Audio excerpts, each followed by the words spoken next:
Well, good morning, ladies and gentlemen. Welcome back to the Backyard Gardens podcast. It is that time of year. We're going to make our goals for 2025 today. Super important episode. Wouldn't you say, Batavia? Yep. It's funny you did that. I've been seriously toying with the idea of introducing sound effects into the show, and I'm just trying not to because it would get so annoying. Oh no. I care about the listeners way too much to do anything like that. In my head, I had like a paper horn or something Yeah. when I was gonna do that, but Should I have the I'm cowbells? well. You know what? The cowbells are not far away, but we're gonna No. stay focused. Yeah, stay focused. Okay, so first things first. Welcome to the Backyard Gardens podcast, everybody. I am your host, Ben, and I am with my co-host, Miss Batavia. That's her. Yeah, and if you're watching on YouTube, you can see us. If you're not, hey, that's me. Hey. So we're talking about our goals. Super important to talk about them. The idea behind this is that you hear us make goals that we want to focus on in our garden over the year, and it would trigger you to do the same. This is an imperative part of growing yourself as a gardener, I think. And it doesn't have to be anything crazy. You'll hear some of these goals that I have are kind of dumb, but they're important to me and they make a big difference, and they're based off of things that I've seen in the past year, 2 years, or whatever that need to be improved. How about you, Batavia? What triggers you to make a goal? It really is.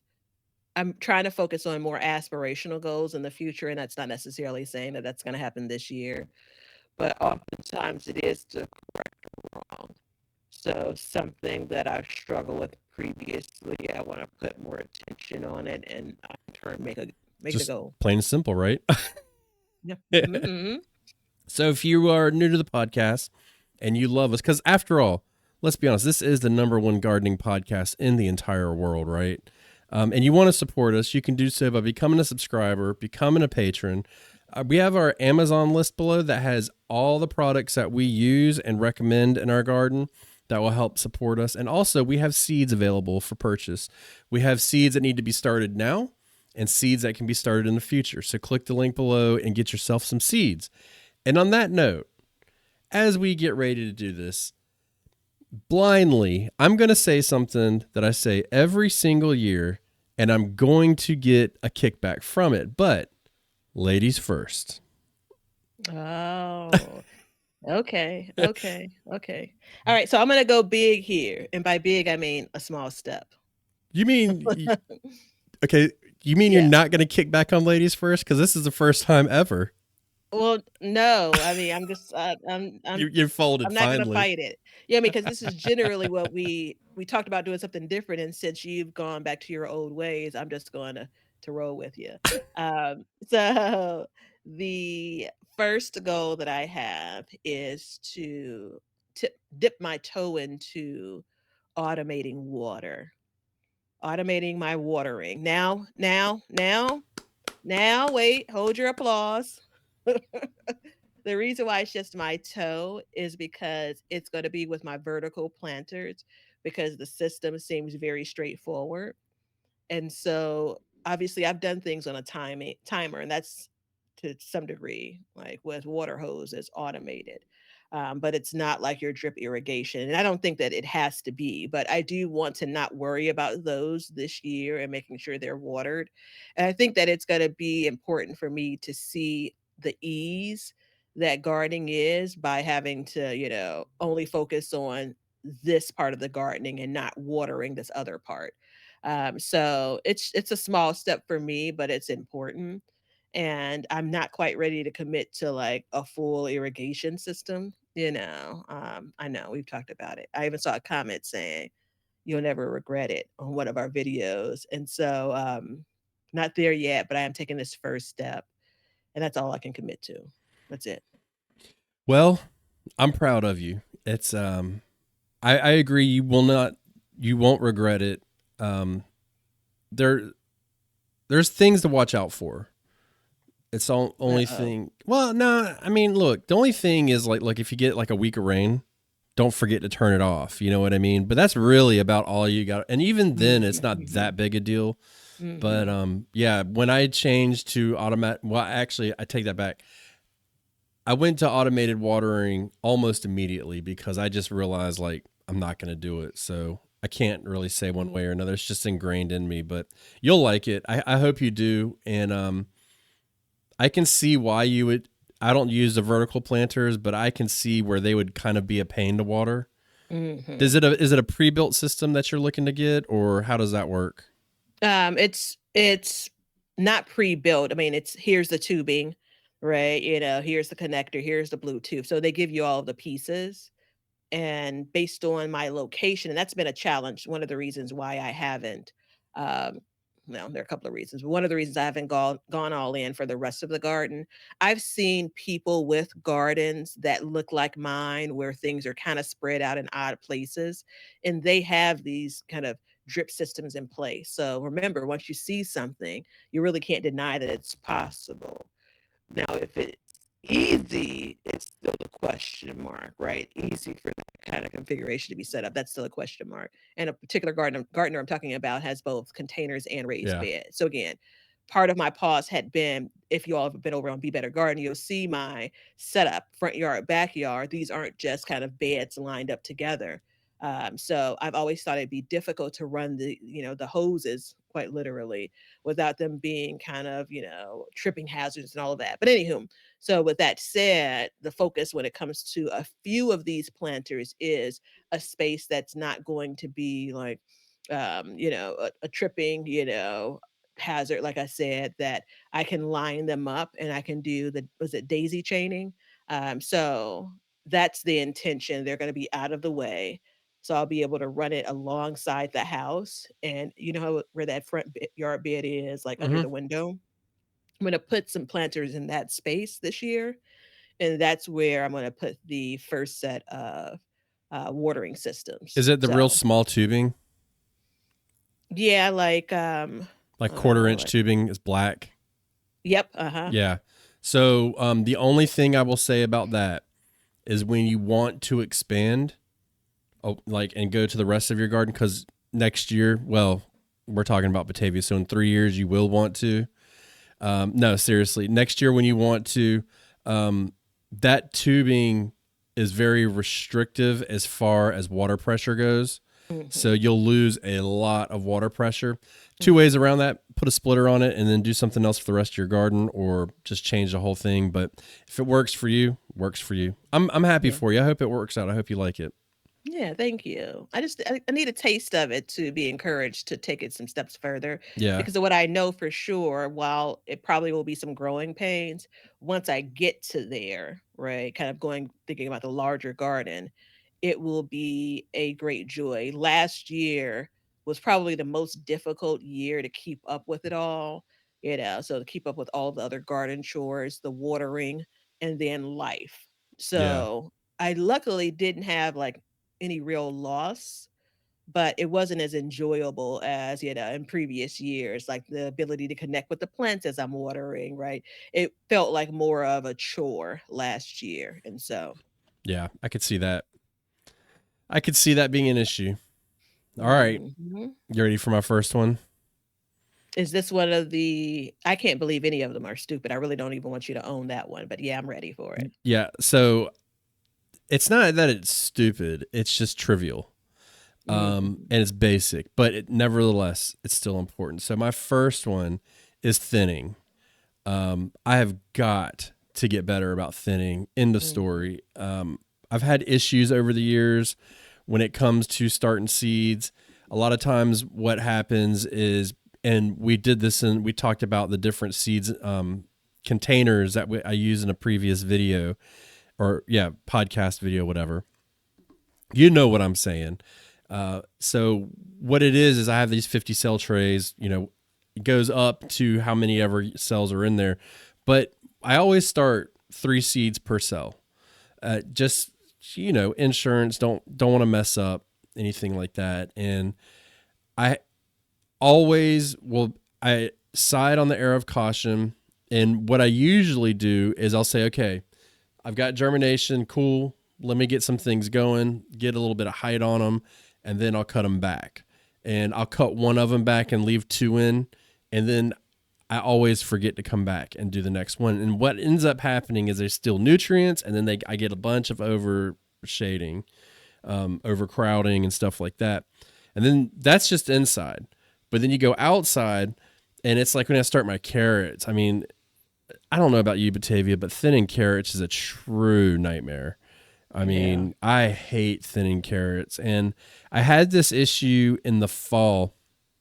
I used my seeder and I put the wrong disc in, and it just dumped turnip seeds in there like you wouldn't believe. So what ended up happening is we got turnips, but we didn't get as many turnips as we could have. We got a lot of turnip greens.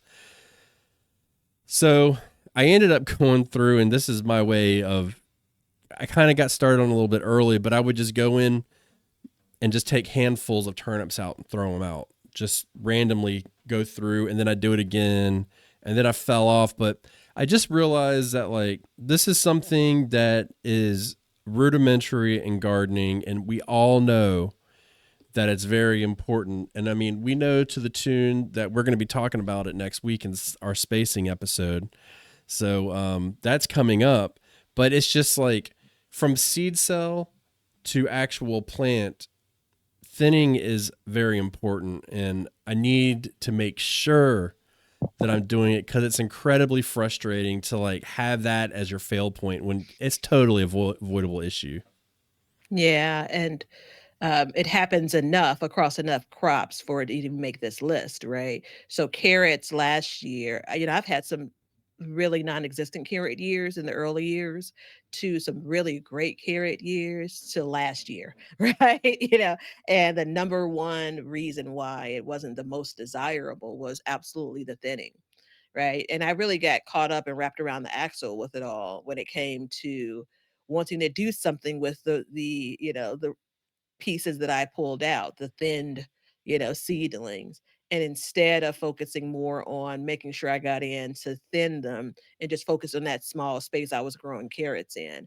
So yeah, I mean, I could see how if you get two or three or four crops that require some level of thinning, that, if you're not on top of it, it can create kind of multiple sets of problems across crops for you. Yeah, I went through my seed shelf. I've been on top of it, and I've thinned everything as far as I can tell down to one plant. Mhm.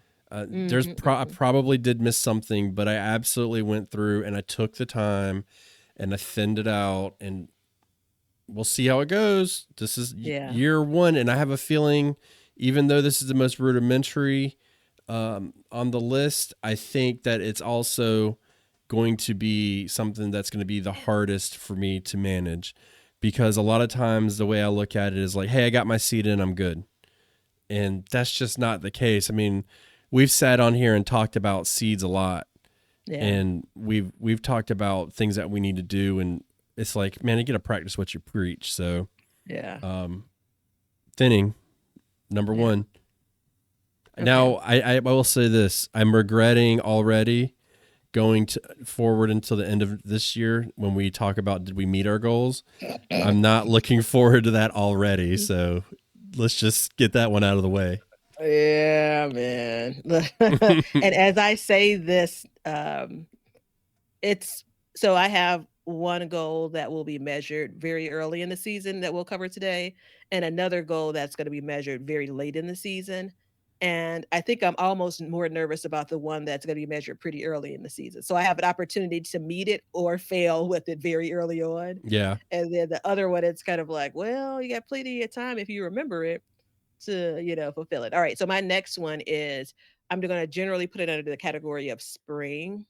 And we've been here before, guys and gals, but doesn't mean that we're not going to keep on trying. So I am committing to planting a portion of you see all of the caveats of my summer crops by May 1. What is your normal date? When's Memorial Day? Oh, okay. So you're looking about a month ahead. Yeah, so summer things like tomatoes and peppers, maybe they start going out like the third week in May. Okay. I wish now that I would have said the first week of May. Oh no, no, no, no, no, no, no. Leonard already wrote it down. You're in it for May 1. Leonard, do not change that, sir. So the level set, so I'm in Chicago, and garden zones for this purpose don't matter. But what does matter is my average last frost date. And that is generally, it's estimated as April the 17th, and it's generally on really on time. Now, the next week after the average last frost date, we could still be in the 30s or maybe the low 40s, right? But I've watched kind of neighbor gardeners, not my immediate neighbors, but if you're in Chicago or really in any of the surrounding states from Illinois, you're my neighbor. But I've watched people that are more local to me. I see their progress when they're harvesting peppers. Dude, I'll go back and start looking at like, images they've posted and videos, like, they're planting in May, early May, and again, whether they've had dying plants, I don't know, but I'm looking at it to say, clearly, it's possible for some of these plants to survive those chillier nights. I know what to do when it comes to if I have some things in the garden. That's the reason why I say some. My entire summer crops won't go out there that first week of May. See what I did there? But it's I gotta You get it can't do out of that. yeah, gotta get it out of the basically the growing area, outside, hardened off, and then a few of them planted. I need the experience under my belt to say things were successful when planting by May 1, which is about 2 weeks after my average last frost date, which lines up, generally speaking, with all things people recommend. Now, if I'm still at 30 degrees Fahrenheit on May 1, I'm not going to plant these things out, but that's not been my growing experience, when it comes to our attempts here. And if you go back a couple episodes ago when Young Ben coined the conveyor belt that his seed starting area is, these are all linked together for me. So if I want to get things out earlier, which I don't have on this list, that's just a general thing that I need to do this year, then getting them out from the growing area to hardening off outside, the next natural step, of course, is to plant them. So that's an area where I could fall down at. If I'm planting the last week of May, so closer to Memorial Day, those plants could be outside for 3 weeks. Like that's how I've done things previously. You mean you So it's hard them not like off and I'm just let them sit out there? yep. Yeah. Yeah, I'll Yeah. be doing other garden stuff. So, again, the intention is to get some of these things, a couple of pepper plants, a couple of tomato plants. Those are going to be kind of the plants that I'll isolate and monitor over the season. And by isolate, I mean remembering that those went out early to see if there's a difference between well, those that I may plant a little bit later and those that I planted earlier. But more than anything, how is the survival rate of those that go out by May 1? It's going to be just So that's fun. that. Yeah, It's going to we'll be see. fun. Well, I think it'll help you to just the simple fact that you're going to be taking these plants and you won't have this mad dash to plant everything. So I think here's my crystal ball moment. Just hang with me here. My crystal ball moment is I think what'll end up happening is your planting experience and for summer will be a lot more spaced out, so it'll be Mhm, easier. And I think you'll end up getting things in earlier, naturally mhm, earlier, because you won't have that moment where like, oh, I'm so tired. It's like, yeah, let me go out and plant mhm. 10 plants. I mean, how long does it take to plant Yeah, 10 plants? You know what I yeah, mean? yeah, And then you go out and yeah. do another one another day. And then, a couple weeks later, you do, you're a step down. So I think it'll work out pretty good. And I mean, you can even use this as an argument of like, the conveyor belt theory for your seed starting shelf could essentially be the same thing for your planting. I mean, basically a conveyor belt planting style, Mhm, just mhm, constantly getting it out there. And, mhm. you know, there's a saying, many hands make light work, which, doesn't really apply here because it's just us, but, many small trips make easy gardening, Yeah, so so that's the thing, the idea of doing it more often. With most everything, if I'm doing it more often, that repetition gets me into that mode, makes me more accountable. The more time that I'm spacing between one thing, and we've had far too many deep conversations about this, but then between doing the thing the first time and the second time and the third time, you'll see like the time between grows. right? Because again, it's not happening anymore. I'm not doing this 12 months out of the year, right? My window is shorter. But what we also know, whether you said it to me directly or not, young Ben, I'm not taking the advantage of all of the days that I could be growing, right? Now we're not going to dig into that in this episode or the next one because that's smart decisions when it comes to what you're planting and when. But even for summer, if you look at summer plants in particular, and I mentioned spring as the note, but it's about those summer type plants as we refer to them. But May 1st is still spring. So there's that. Warm season crops. Warm season crops. That's better. So I was basically told to leave it alone. I don't know if y'all caught that one, but I did. Mhm. So the notes on the wall. I got it. I'm with I'm you. trying to figure out if maybe I'm doing it and just not realizing that I'm the offender as well. I'm like, he has a whole lot of I'm like, he has a whole lot of opinions on my goals. Like, is this normally what happens in these episodes? Well, this is part of being on a podcast. You can't just be like, "This is my goal," and then Oh, we'd be quiet. But I I like it. mean, I think it's yeah. great. It's and the reason why is because it's something you've strived to do for years, and Mhm. the But I and fought against myself though, well, right? it's not just that. It's that whole thing like around here we plan on Memorial Day, like that whole saying that we all get stuck in our heads and all that, and it's cool to see that like I can see over the years that you've kind of looked at it and said, no, this has got to change. And, you start seeing, and I mean, look, you're not going to hear me say this very often. But this is the good thing about social media to an extent is you can see what other people are doing in your area and just being like, well, if they're doing it, why aren't I doing it? Yeah. So And even asked hey, when did you plant that out? And then it's almost like that embarrassing moment because they tell me a date that I've been fighting against for yeah, years. I'm like, "Oh, okay, yeah, thanks." Yeah. But just one more comment when it comes to that. Um, the downside about well, it's good for me, but it's the downside when it comes to trying to push and stretch yourself is I've had years and years of success with my warm season crops, and the measuring tool that I'm using for success is those plants are out there, they're healthy, they're producing. Right now, I've left off the timing for when they're producing. I left off like when I get my first tomato versus when I get my first pepper. I'm not adding that to the success measuring stick because that's influenced by when things go out. It obviously is influenced by the weather. The only thing that could go wrong with this goal is if I plant a Cherokee purple tomato plant, which is seeds are in the shop.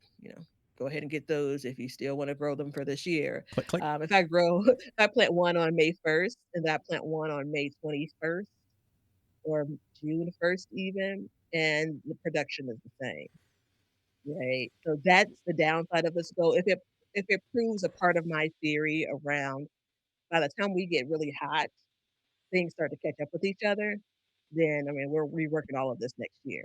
But I Yeah, want to be optimistic. there's so many variables in that too. I think you can't base it off of 1 year. It's like what if we have tomato gate again, or some kind of issue or something like that. And the way I would personally look at it, and I'm not the shore garden, shore space, you do what you want.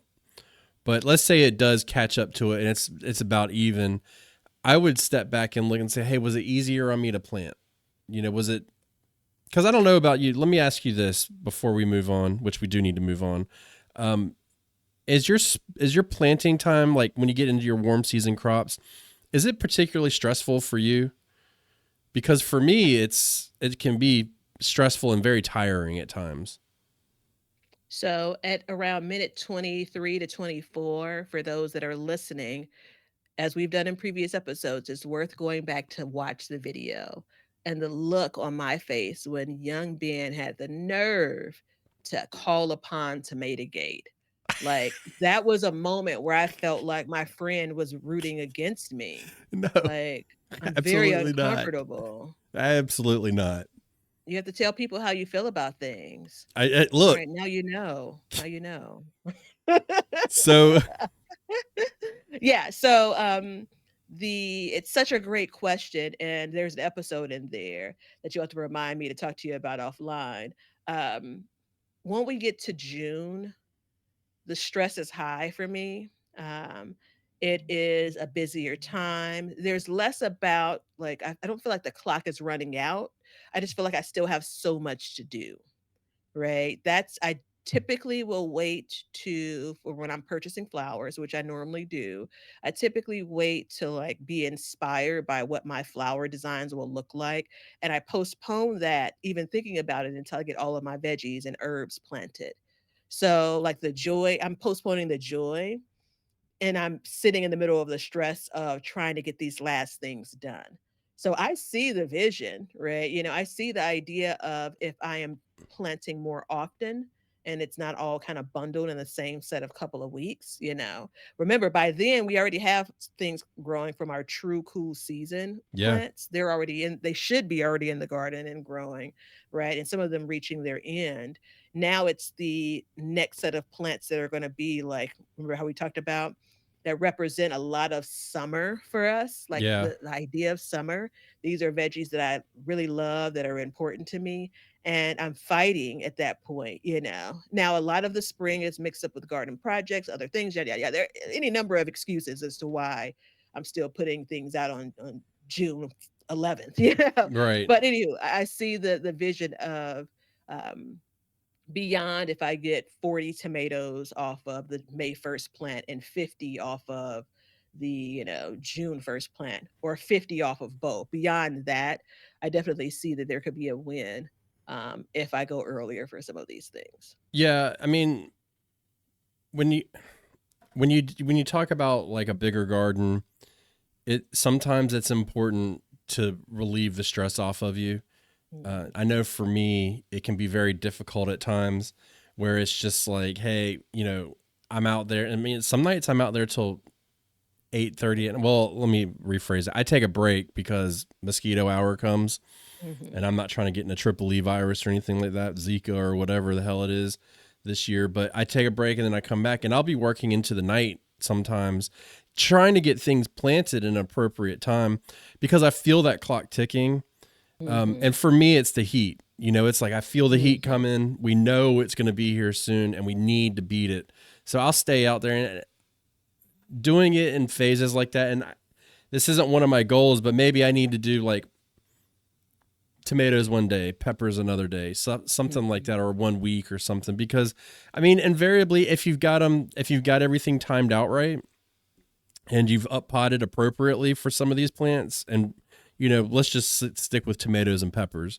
Uh, you could let them sit, for another couple of days, no problem, and they'll still be growing and have space in those pots. The problem is when you start running out of space in the pots, and then Mhm. Mhm. you're gonna get stuck with. And I mean, you said it in like the last. While we were editing the last video, and you said, what did you say? I can't remember what you said now, but it was around up potting and how, when it's, How my tomato plants are indoors far too long, and I have to yeah, get super creative because it all kind of ties together. I'm not ready to move them outside because I'm not ready to plant them, right? So that all ties in. yeah. So just keep that in mind. But we got to go to the next one, and I'm going to make my next one really simple. Oh Um, wait, I forgive you because all of what you just said I understood as your apology for referencing what's now a swear word or phrase to mitigate. So that's what I oh, I heard didn't in apologize, your but last that's okay. reply. But I we'll keep it appreciate like it, that brother. on. Thank you. Mhm. Don't get those editing fingers going. That's So people are gonna be going back like, did he apologize? Oh, yeah, yeah, that's what I heard. Yeah. yeah. Go back and rewatch. Mhm. No. So my next one is going to be very quick because for two reasons. One, well, no. So the next episode is about spacing, and consequently, mine is about spacing. But I Mhm. don't want to get too deep in it now because there's a whole thing brewing in my head that will fall in just fine with that. And basically, it's like experiences. But long story short, spacing, but not per plant, per row, is something I'm going to be Mhm. playing with this year. So we'll work through that. I've been witnessing a few things over the past couple of years. I've been watching it, And I remember last year it was something I wanted to say on this episode, but I pulled back because I wasn't totally sure. But after going through the summer and seeing a couple things and into the fall, especially noticing a few different growth patterns, and then a little bit of reading that I've done, it's kind of made me realize that like maybe I need to tweak my spacing a little bit more. So that's definitely going to be on there. And like I said, next episode's all about spacing. I think it's a really important episode and something I think everybody can benefit from. Mm-hmm. And the thought about it is we can all benefit from just thinking about our spacing Yeah. and then just leave it at that. You know what I mean? Yeah. So I'm going to give you an option, Batavia. Do you want to do another one or you want me to go into my next one? Because I know that was very quick. Um, I can do one. Okay. I didn't know if you were prepared to do one. Yeah. I'm good on my end. Okay. So the next one for me, and this one's hard, but it's really important to me. And it's hard because I've not been able to wrap my head around kind of what it looks like when it's actually implemented. So this is something that we talked about a lot a couple of years ago, and young Ben and I have talked about, kind of revisiting it in a more meaningful way. So it's preservation, and it's not the act of just preserving things, but it is I have a garden plan. I even have a seed starting plan, right? And a structure and documentation around both. I have the garden plan, of course, using the planter app, you know, but I don't have a plan for preservation, right? And if you look across the years, I've been preserving food, whether it's freezing, drying, canning, water bath, or pressure canning. Like I have been winging it, and the amount of tomato sauce that I need to consume in the next 2 years is very uncomfortable to think about. I'm like, I just hope that I don't walk into acid reflux with this. I say that to say I have over preserved some products and under preserved others. So most logically, it's instead of going into the season and saying, well, I'm just going to preserve what I have, I already have created a plan for what I'm growing. Let me in turn take that the next step forward and say, this is what my preservation goal and plan is. That's probably the next most stressful time for me. Once we get to the point of the harvest or heavier, right? And so if I have a plan for how many green beans I want to preserve, or am I doing it with canning them, or am I going to freeze them? How many bags of green beans do I realistically need? If I come all the way back to spring, my sweet peas, which are that's what we used to call them, the green peas, shelling peas, how many of those do I want to preserve? Do I want to preserve any of them? Like I need to work out those details for my sanity. And I have quite literally not given it any thought in these years. I've just kind of went with the flow. Well, I'm So hang on. it's an impregnated pause for a reason because my third one was canning as well. And so this is Oh. a very good point for us to camp for a second. Mhm. So truth moment, Batavia and we notice and we recognize that we have not spent a lot of time preserving on this show as far as topics. And we have made a pledge to each other that we are going Yeah. to focus on it this year. Little did I know this was going to be your goal because last year I threw out half of a milk crate of potatoes, and Mhm. you as you were speaking, I started thinking. I was like, man, I go through the garden season and I can a lot. Typically, I didn't last year, but typically I can a lot. And what I'm looking for, I don't ever. It's just so interesting to think about, Batavia. We talk about this like, hey, make your plan for your garden for what you're going to Mhm. grow, what you're going to Mhm. preserve, and all this stuff.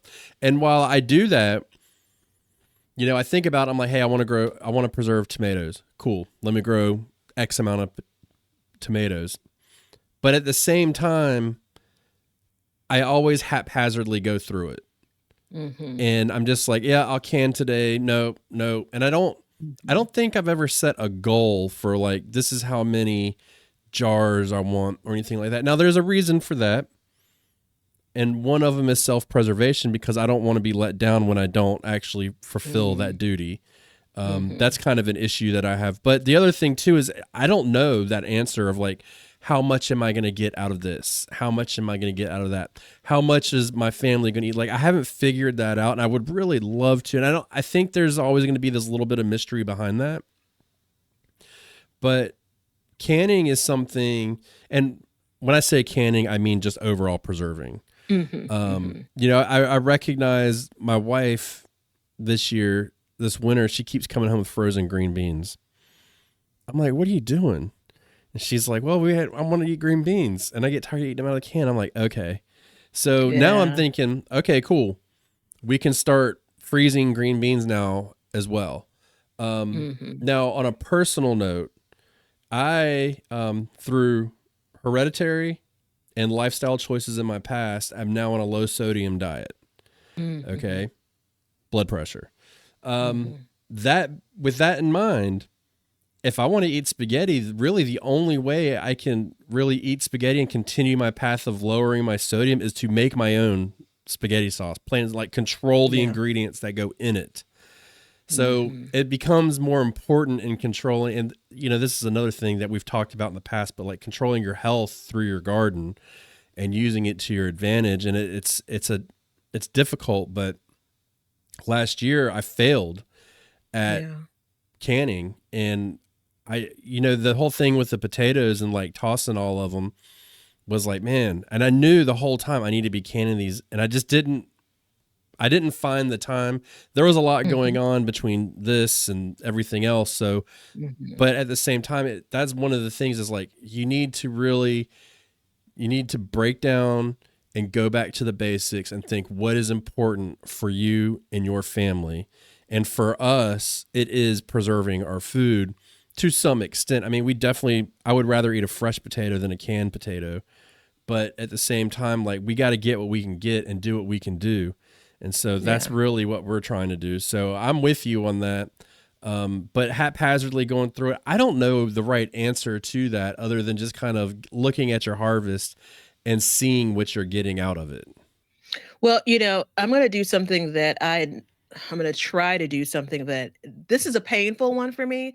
And there's a lot of personal, kind of attitudes and beliefs that are tied up into it. I am one that's gonna always buy two of a thing, right? Period, right? Like I don't want to not have, right? And I know that sometimes comes from places of growing up and not having access to things, and it doesn't really come from that place for me, but it really is ingrained. And so, what I don't pay a close attention to is to kind of feed that desire. How much waste do I have on the other end? And this is beyond the garden. This is just when it comes to consuming things, right? Uh, kind of being a consumer. I'll buy 2 microphones, right?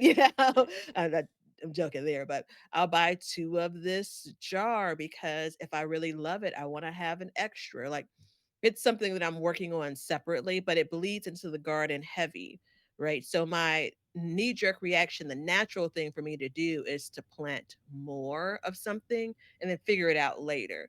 And so when it comes to my very initial thoughts on how do I create a plan for preserving, it's actually going to be to go lighter, right? Like if I have 6 jars of food that have potatoes in it, and that's one thing I figured out.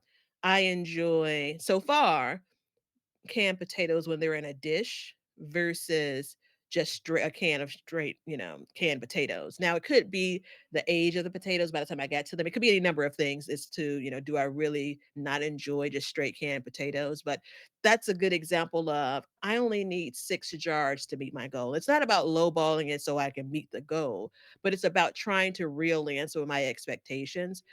I'll tell you what kind of brought this goal into focus for me. A couple episodes ago, we talked about my cucumbers from last year, but more Damn it. importantly, You yeah, keep pulling it out of my mouth. Keep pulling it out. Listen, a couple of episodes ago, we talked about the cucumbers and more importantly, the pickles. And you said, I think you said something like how many pickles do you really need? And in my mind, I had a number, right? And then I realized last year's batch of pickles were kind of all crappy. Like, remember, I'm choking them down. And so then I got to the idea of this fictional number in my head. I was so focused on that and not the greater picture, the idea of tomatoes, and I'll toss it back over to you in just a second. Tomatoes and potatoes, those are my favorite things to grow. And what I'm not being is realistic with myself when it comes to how much I'm actually consuming of those things. So to your point, I'd rather a fresh potato. I should be growing potatoes with the idea of I'm going to preserve a small bit of them, right? And then I'm going to focus on eating the majority of them. What that does immediately is that decreases the number of potatoes in my mind that I'm going to grow compared to what I'm actually going to grow. So I'll toss it back over to you because I've stole your thunder on two of these items now. No, no, you didn't steal my thunder. It's just, it's just like I stole your problem. I yeah, spoke you about the stole my problem beforehand. problem. I Yeah. mean, I was thinking about it when you were talking earlier, and I was like, yeah, I only need 2 jars of pickles. Like, what am I doing? Now with that in mind, I'm not going to take get my 2 jars of pickles and then rip my plants out. That's not what I'm talking about at all. But what I am talking about is I'm going to get my 2 jars of pickles and I'm going to eat my fill of pickles or cucumbers. And when I'm done eating those cucumbers, then I'm going to take those and get rid of them and then get something else in there and really be a little bit more heavy handed with that.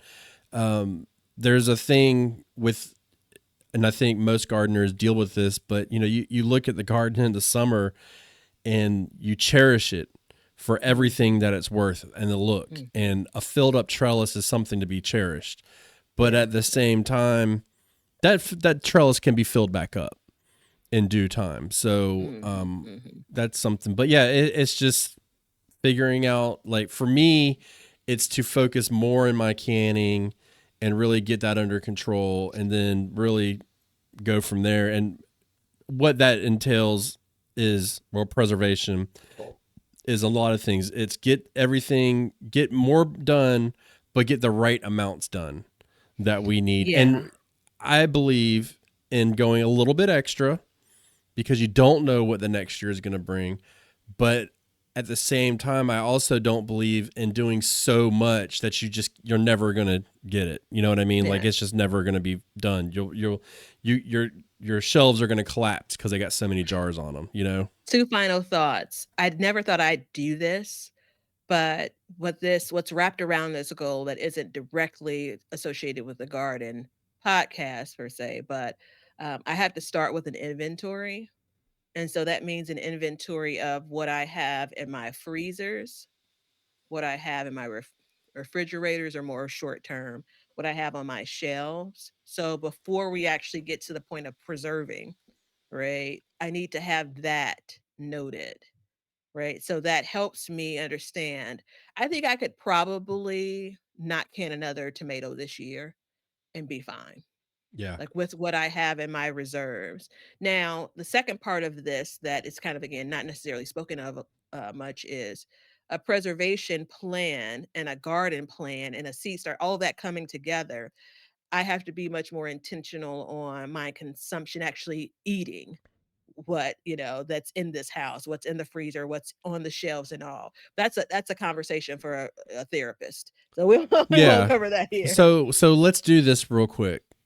In 30 seconds, what is your first step in your preservation plan? What is your first step you want to take this year? 30 seconds, go. My first step would be to do a current inventory of what I have and note what I really enjoy versus what I don't. Okay. And so my first step is going to be, when I harvest my potatoes and they're cured, if I get about the same amount as last year, I'm going to preserve 1/4 of them right away. 25% of them are going to be preserved right away. That's where I messed up last year. So that's my first step. So in 30 your more seconds, 30 more seconds, 30 more seconds. We're in the and growing season. It is preserving first thing in the morning. So fight the urge of taking my long garden walk and starting to do garden chores outside. It's to get some things preserved before I start my regular work day. Like I pretend I'm going to do it in the evening. Dude, if I'm not out, if I'm in the house, you be my sundown, couch and is, we know that. yeah. And my couch is saying, girl, what? Yeah, okay. I lie to myself daily about that. Yeah, yeah. So yeah. So there, I mean, I think it's solid. I mean, clearly we both need to work on it. So Mhm. there it is. So expect for us to be talking about that. Do you have any more? Because we're running out of time. We went a little bit long on a Yeah, couple. I just have one more and I need to say it out loud. So next year I can hold myself accountable for this, but also this year, I've said it in a bunch of different ways. I'm going to plainly put, I want to have a successful fall garden. Hard stop. Oh wow, that didn't feel like I felt good about that. One more time. There you go. Successful fall garden. It has been hit or miss for me based on really my own hand, not weather, but based on my planning, my planting, or lack thereof. And I was talking to my hairdresser the last time I saw her, and I said, the next time I see you, it'll be in spring. I'll be out in the garden. And she's like, what does a girl do in winter? And I'm just like, I'm just a girl is sad in winter.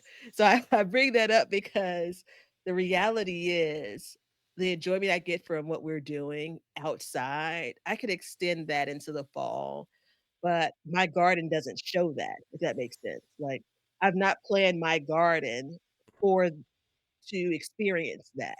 Does that make sense? Yeah, Yeah. it does make So sense. it's not about having gardening for 3 seasons. It's very narrowly focused in saying have a kick butt fall garden, and I know what that means to me. So, and there aren't a lot of caveats around that. It's very clear in my head, but for time's sake, I won't dig in there. There you go. All right. So, you did ask a very good question there, and it was, what does a girl do in wintertime? But it's really simple if you think about it. First, step one is get yourself the planter app. So it's a sponsor of the show. We love the planter app because in the winter, what do? You plan gardens, right? Why not have it visual? Why not have it educational? Why not have it basically directive and telling you what's companion, what's combative, what's drag and drop interface, square foot gardening, how much you can get in, what it's going to look like. I mean, you name it, it's got it. It's a longtime sponsor of the show for a reason. You definitely want to check out the Planter app. That's the PLANTER app, and it's available on the Google and Apple Play Store. They now have a feature, we talked about it in the last one, where you can outline your garden beds, and it looks sweet. So we Hmm. can, you definitely want to use that to your advantage, and use this time. This is planting season. And if Batavia is going to be doing a kick butt fall garden, guess what she's going to be doing in the middle of the season? She's going to be playing in that season. And guess where she's going to be doing it? And the planter app, baby. That's right. So, Which I know. This is my favorite episode. I wasn't really feeling it until we got into it. Like the garden goals is one of my favorites of the season. For the planning, right? Like it doesn't stop once you first get outside to start planting, right? There's still nuanced bits and pieces that you're continuing to tweak and adjust all throughout the season.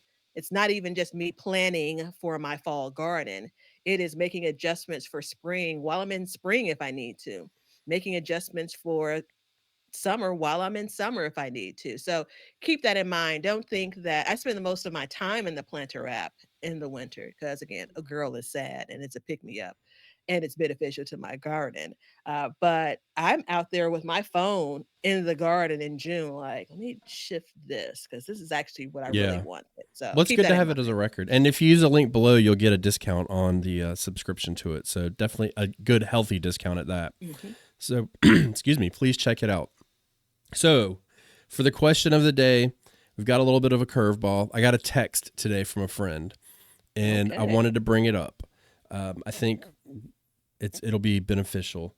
Let me pull it up. It is from, we'll just call it anonymous. It's So not me. no, I don't. no, I don't. Okay. I wouldn't share something you asked. Well, Oh, without okay. your permission. You kind of went like, no, of course not. Of Like, you're not the course friend that would not. text me. Well, it is Okay. anonymous, so you never know who it's from. But so here it is. It is. Do you think I could grow olives? Or do you know if there's somewhere where I could buy some olive seeds? I don't need a lot. I just need a couple because I'd like to grow olives. So going further down, I say you need to be looking at getting an olive tree because they grow as trees. You'll get a harvest much faster. The next thing is, yeah, but I don't know if my growing skills are up to par to keep an olive tree alive in North Carolina. I said, well, if you grow it from seed, it will be 5 years before you get an olive. Either way, you got to take care of a tree. So there's something there, and we I need know to. what's there. There's a lot there actually, and as Batavia, the botanical would say, there's something there. Um, I feel so clever every time I say that. So know if you hear me say that, it's a moment. Don't rain on my parade. It's a moment where I feel just really, really clever. it makes me feel like an asshole when I say it, so because I know I'm just making fun of you. Um, Wait, what? you Yeah. you're making fun of me? Oh yeah, you didn't know that?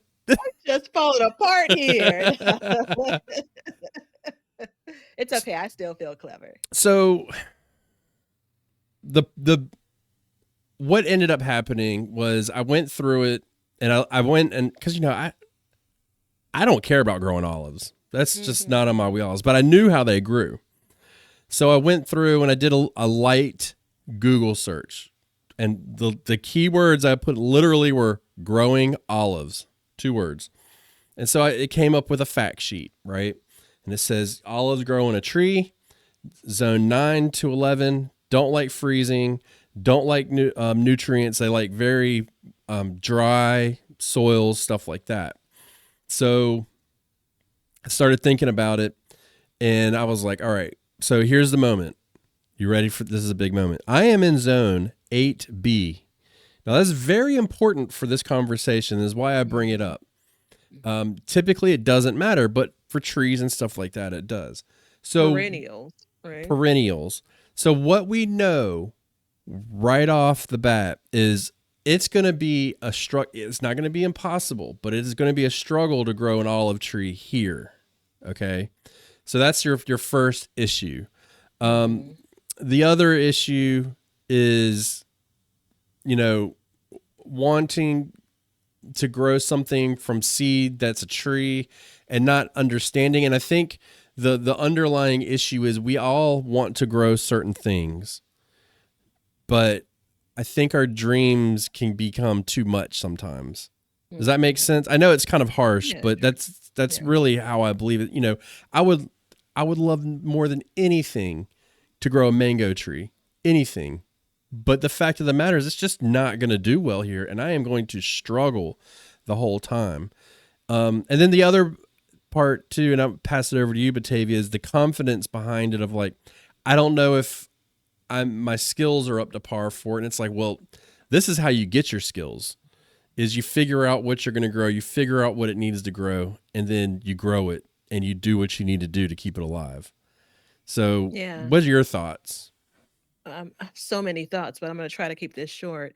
It's interesting that we look at people that do well in certain professions, like, yeah, take sports. We look at not necessarily like your Michael Jordans, right, but people that are on professional basketball teams or football teams and so on. Like, we believe that there's a level of skill that they've attained, and we understand. I mean, there's always a story about, you go back and there is, a girl or a guy that has been playing that sport since grade school, right? If they're being featured in a story, you have like, you know, 10th grade coaches talking about their experience with that player, going on to college, going on to the pros and so on. So for something like that, we can see that there's work that needs to be put in. There could be any number of like issues they've run into, whether it's life issues, whether it's like being injured. Like, we recognize that people fall down, and then we see kind of how they come out of it. And so I know that that seems very like theatrical, but it's interesting that it feels like people when I talk to that in that same type of conversation, mine was avocado trees. Um, People don't leave a lot of room for failure, right? It's not walking into it necessarily expecting it, but giving yourself some time to develop this particular skill set and recognizing that, there may be some bumps in the road. So that's my kind of, when you think about it from a what's really their perspective, at the very basic level, my first Google was how to grow olives. Like, that's what I put into the search, and Yeah. so, when you first read, I thought to myself, like, the discussion is more about how do you determine how well something will do in your area, right? So, how do you determine how to grow a thing, like step 1, and then the kind of follow-up questions. I search often, can you grow avocados? Do avocados grow well in Illinois? Would be my search. Do olives grow well in Illinois? I bet I'm gonna get that kickback to say they do better in zones 9 and 10 and 11 or whatever you said when you shared that Right. feedback. Like those are the pieces that I didn't know 15 years ago as far as how to determine what I could grow. I just thought I could grow so little, and now I know I could grow so much, but there's still some limitations. That's I find huge. it odd that someone's saying I'd rather start from seed because of my maybe lack of skills than to start with a fully grown tree or a more mature tree. Well, I mean, I think it'd be the opposite. well, this person doesn't really do a whole lot of gardening. They Hmm. dabble, which is fine. Yeah, yeah, yeah. And when you talk about growing trees, it's a whole different world. I mean, you've got to have a stratification process to some extent. You've got to have the right requirements met. It's a little bit more in tune, a little bit more. Faster than they'd kill, yeah, Yeah. if they start Well, from seed, yeah. you get a seed. It's a low cost entry, but the Mhm. other issue is you ain't gonna see an olive for a while, and the first olive you see is gonna be one or two. If Mhm. you were to find a tree and put it in, you're gonna get olives. I mean, I put in a peach tree and I got 60 peaches the first year. But that tree is meant to grow here. So, Mhm. and I Mhm. mean, there's nothing wrong with saying, like, there's somebody at the street from me that grows oranges. They have an orange tree. It's not supposed to grow here. They got it wrapped in quilts all winter. They're going in and out. They're doing it though. They are making it work and they're doing their thing. And I've seen oranges on the tree. I don't know how much they're getting because I don't talk to them, but I know they grow them and I know they have them. So it's absolutely possible. But and I appreciated, them reaching out because it made me think like there's so many things that I would like to grow. And there's so many things that I've looked to grow in the past. And when it came down to it, I just had to look at it and say, you know what? This isn't going to be for me. I don't think I need to grow this. I can focus my energy somewhere else. But that's me as a gardener. That's me saying, like, I don't want to go out there and do what it requires to keep it warm in the wintertime, for instance, tonight's going to be 21 degrees.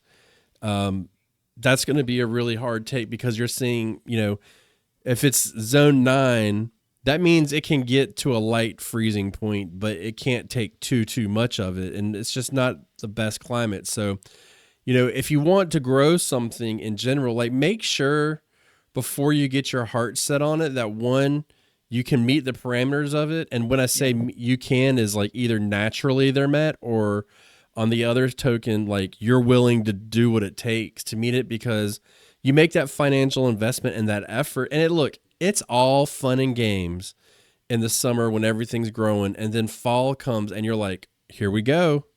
Let's Yeah. do Yeah. this, So there's a lot to that. And I just think I didn't say it and maybe I should have, but I know how people are is you should focus your energy somewhere else, but I don't know anybody that grows an olive tree. I think it would be cool if somebody grew an olive tree.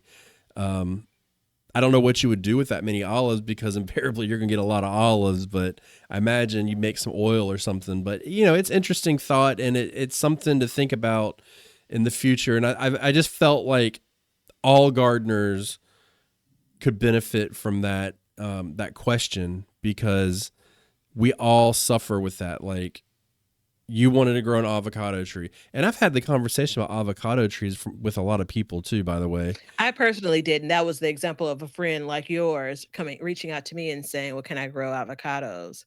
And I'm just like, Yeah, well, everybody wants to grow something that they can't grow. mhm, And I get it. mhm. I get it. It's just, it's natural, and But I would love to grow avocados. oh Like, yeah. that's probably one of the things that I eat. But then again, to your point, like, gosh, you know how quickly avocados go, from rock solid to overripe quicker than bananas spoil now, right? Bananas go to overripe. Think about how many avocados will come off of a tree. How much guacamole I need to eat. All right, I'm getting off track. All right, okay. Well, so here's a good factoid for you. It's so I with our Cub Scout troop, I'm the leader of it. So I was teaching a class about I don't know what it was. Whatever it was, that we ended up talking about gardening. It was a big part of it. So my jam, here we go. And so we were talking about it, and we walked away, and magically I convinced all the kids to start a garden this year. So we'll see how that works. Okay, okay. But in my research, I found, how old do you think the average apple is that you buy at the grocery store? How long do you think it's been since it was picked when you buy it? I'd say somewhere between 14 and 21 days. I'm 1 year. 1 year old. They're apparently picked and chilled, and so that they can have apples throughout the entire year. So if you think about that, that's crazy, right? So when you get your Yeah. avocado, it's probably rather old by the time you get it. So, There are moments in life when there's some people what I second guess everything they say, mhm. and I'm always like going to, do a search on it. And generally, you're not one of those people. But I mean, I know all of you all are searching on your phones now Please to do, because say, I was shocked. yeah. I looked it up and checked I think I'm multiple places. offended by that too, though. Yeah, Like I don't like the sound of that, but I mean, good I gosh, was 40 years of shocked. eating 1-year-old apples. Like, Well, apparently, from what I understand, and look, if I'm wrong, I'm wrong. But from what I understand, they're picked and then they're taken to a chilling place where they're kept in storage so they don't go bad. And there's the process is slowed down, obviously. I imagine something's probably sprayed on it too to keep it from ripening. We know that kind of stuff happens. So it's just interesting to think, because raspberries is something like you buy them one day and then the next day they're rotten. yeah, And yeah. they never taste as good as when they're freshly picked. I mean, let's just put that out in I've the. never had freshly picked Oh, raspberries. don't I'm not living life. I know. I don't know. do it, because you'll never want to eat another raspberry again. It's terrible. So, but if you'd like to be like that person, don't text me. You can either you can either go to Facebook and go to our community garden Facebook page, or you can use the email bygquestion@gmail.com. No S at the end of question. We have somebody's in queue on that, but I'm sorry I just bumped you, because I would lose this if I didn't. So next episode we will get to yours. Excuse me. But you're welcome to communicate with us that way and leave us a question of the day. We'd love to have them. Anything you want to say to the good people? Don't text me either. Yeah. No, Yeah. man, I think that one goal is enough, but set up garden goals and then have to be plural, right? Like, Yeah. it's gonna be worth your while. Yeah. And let me say this out loud. It's the elephant in the room. Your garden goal shouldn't be, I want to have a good garden. Let's narrow it down a little bit. Let's pick certain things. And if you're new to the show, we do this in the beginning of the year, and then at the end of the year, typically the last episode is us talking about if we actually met our goals, and it's painful to go through. I'm thankful that I only got through 3 goals. I do have another goal, but we'll bring it up in another episode. But these are the ones that we're focusing on this year. And as far as I know, correct me if I'm wrong, we don't have any repeat goals from year to year. Obviously, those goals always stay in line to be improved upon. But I don't Mm-hmm. think in all of these years we've sat down and actually redone a goal as a main point. Am I As a wrong? part of me setting goals, I actually look back. Yeah. So you're right, right? I look back to see, and then once you share yours, I'll look back. Like I basically what you did last year is really fresh because we just recently, Yeah. talked about it. And then I have notes from the previous years. And I think probably just by luck you've done, maybe strategically you've not done it. But no, there are not a lot of repeats.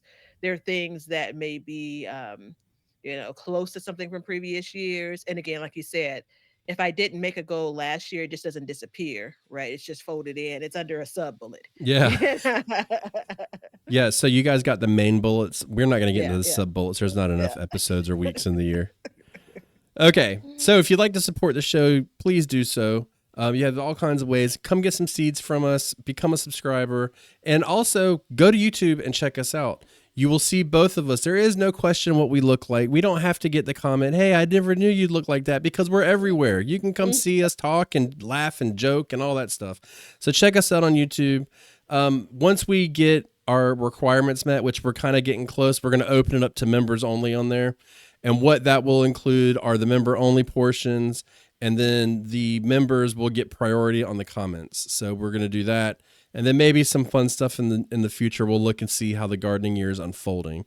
But get yourself the planner app, and remember, on this episode and this show and all across all of our gardening spaces, we do two things: we learn to grow, and we grow for change. See ya.